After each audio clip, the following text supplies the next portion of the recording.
i-channel of God's blessing. Dagiti banda nga nagkanta, kada tayo amin, kat pagyaman ak unay, ni Apo Diyos lang timang subalit, kat kastan, kat agyaman ak. Ayan, amen. Thank you so much man lang niya, ma'am. We pray nga talaga nga ni Lord timang hilkin isuna. Kaya dagito'y kakadwa yung agbanbanday niya. No, minsan nga ikat, no, tayo mapanbansin kat, kas lang, I know, kita na kat, adapay tiyo mununa, jay agbantay, kasi jay pasyente, so nga kasapulan tayo nga as it is trend talaga kiniapo niya. Kasi, sige ma'am. Umuna mo iti amin, umuna nga pagyamanak iti apo, iti ayat kan parabol na, kat agyamanak ta, o iti tiyempo nga talaga nga agkasapulan kami, kat adda daytoy nga insabot na nga may isang tinmulong kat agyaman na ka iti daytoy nga programa adda daytoy nga may isang nga insabot ti Apo nga kasla nagkamakaman mi kat diyay ibkas ko iti panagyaman mo't lang kan dagitoy dadado mga tinmultulong mo't lang kat when iti tiyempo iti rigat ni Manong nga talaga, kat siyak gayam di ay Manong na, ay kabsat na, ni ading ni Rocky Kupalaw, kat editsimpo nga talaga, iti rigat na, halos na 25 days kami di ospital, ta kaslang ay na dubli di ay operana, ta na-operan nga iso na iti cancer tingiwat, kat di damdamo nga inalada nga lasag na nga intapalda, kat han nga nagbalin, sa damanan na nga laulit, iso nga medyo nabayag kami di ospital kat dagiti kakabsat ko adda da ijay addayo adda ti apayaw may sak lang ditoy iso nga may sak nga talagang nang iban bantay kanya na uldoin may jay kabsat ko nga may sang hanaunay kaya iti kwa iso nga at least nga da nga nakaduak iti manong rabi ngam diay iti pagyamanak ken Apo tawray man no kasjay iso nalata iti nang ited iti pigsaken sa lunat ko kan ijay nga time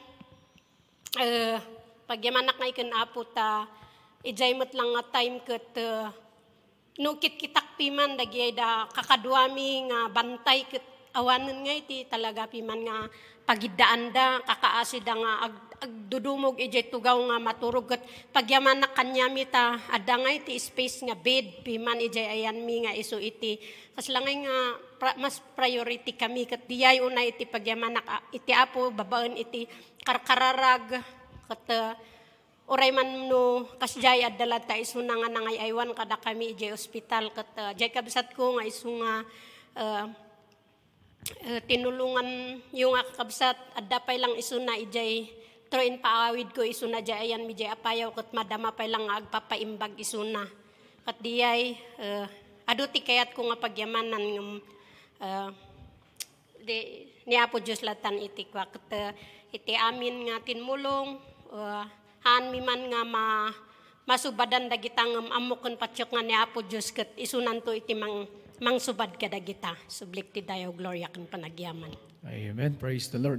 Actually, ni kapsat ni Ma'am, isang idilas pa'y kumangamahan nga na isang but, tani, I believe, ni kagawad, kuwati nang iko nangi bagang ako, inayon ko si kapsat mo, ngamahan nga na isang but. So, praise the Lord, naituloy tata, so talaga nga, dati dalan para kiniapo niya ontin posible nga talaga. Ayan, sige next ni Ma'am. Siyak ni Roslyn, siyak di manang ni Dexter Pastor. Kahit kumanmat nga thank you ti amin nga nang tultulong kanyami ni baliti kaslangan nang ikwa kanyami dito kat ni Uncle Gabriel. Ni Jimmy sa kasinsin ko ni Tami nga pastor iso na piman tinaglaklako di ticket dagi relatives mi kan dagi friends mi nga nagitited ti iso nga medyo dakkel nga di nakwami dito ita ada piman dagi relatives mi kan friends nga nagitited ti pinagkwami dito magyaman ak unay ni Dexter, kalkalpas na ti third cycle na ti chemo, idi may nga kalman. Ada iso na iji balay nga inina na kasi di chemo na apan nga 6 cycle. So bali nalpas nan ti talo at hapay talo. So yan, ikarkararagmi nga sapay la kumatakayaan na, kayaan di bagi na.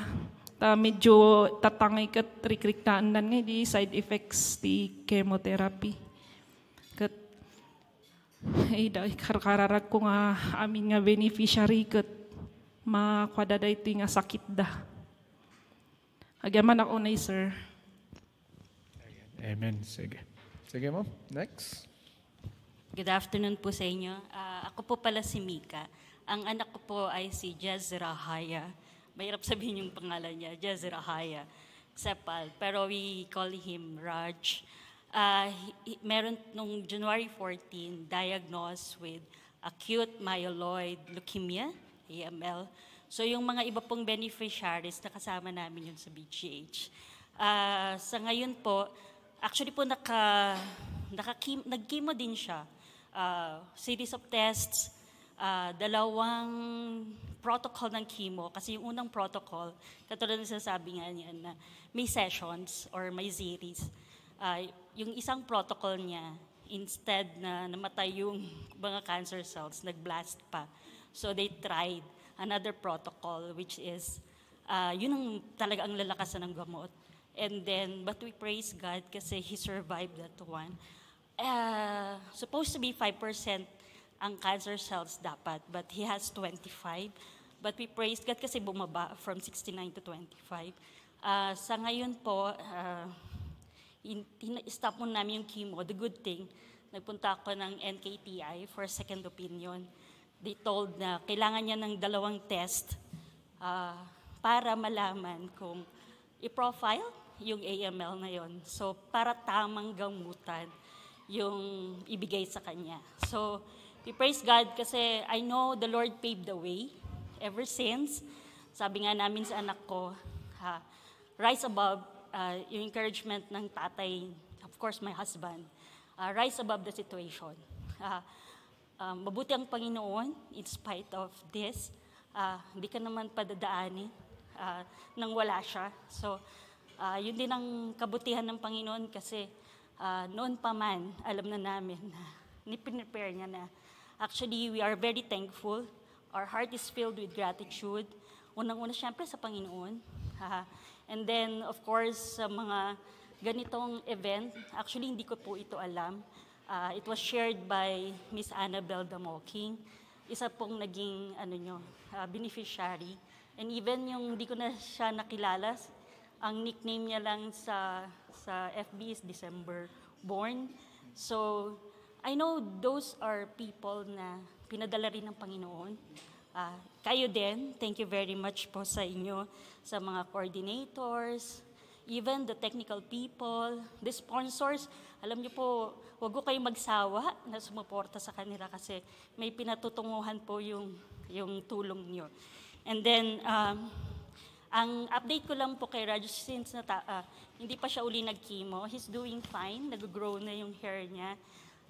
Hindi na siya muna na-blood transfusion. We make this as an advocacy already, an awareness. Nagugulat ako, may 10-month-old na may leukemia. So, I hope na yung dadaanan natin, it will not stop from us, kundi magiging way din ng Panginoon upang ma-encourage din yung ibang tao.